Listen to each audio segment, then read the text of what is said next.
Hi everyone, thank you for tuning in. I'm your instructor Joy. Let me first play a tune for you.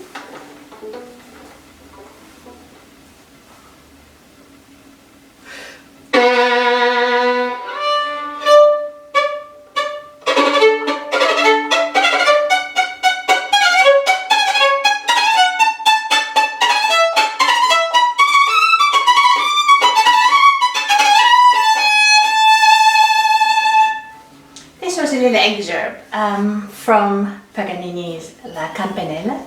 Thank you very much for tuning in. Thank you very much for your continued support, volunteering with your time, supporting me here, also on my Patreon page, booking lessons with me. I really appreciate. So this video is actually an answer to a subscriber. I'm sorry it's taking a long time for you to answer all your questions.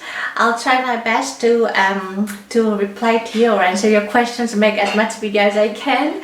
So this one is one of this very popular showpiece. A lot of I remember when I was young, I always wanted to play more and more Paganini, and as I'm aging, I realized actually the other piece is beautiful too. But nevertheless, Paganini is an important composer that we, as a string player, especially violinists, cannot ignore. Sooner or later, we have to tackle that one because it challenges us in many different ways, technically as well as musically. This is a great example where one has to show how one has a great control of the bow. So as you notice, I am bouncing in here, and then I'm actively bouncing that one, which we call it Ricochet. So I'm throwing the bow and then let it bounce multiple times, and then I do change the direction too. I could do up bow too, but in this case we have 4 down bow, fast one, which we call a Ricochet, and then 2 more like a fast spiccato. Now the difficult part happens that we have to change from legato, which is long sustained note, to all of a sudden Ricochet or fast spiccato. The hard part here is because one has to be very precise and very well planned where the bow has to land. So let's understand, how does one keep the bow not bouncing and how does one keep the bow bouncing? That starts with understanding the nature of the bow. So there are parts that bounces a lot in the middle. When you can go very fast here, very slow. And then if you want to overly bouncing, you go this way. In this one, it's too much to the separate bow, but we do multiple times with Ricochet. So spiccato session, which is just more one or a couple times when you do fast spiccato in the middle, slow spiccato a little below the middle, and then Ricochet in upper half bow. Yeah. So now, but in order to make legato sustained note, you go away from all this spot, which is either extremely at the tip or extremely at the front. So it does not leave much in it. So make sure here at the end of the Ricochet, then make sure when you change it from Ricochet, then go to the really full, and so on. And the reverse happens. We start with the legato, then bring the bow fastly with a fast bow speed and bring it where you could do bouncy bow. But if you move too much, this would be not correct spot for Ricochet. So you bring it where you can be Ricochet, which is upper half bow.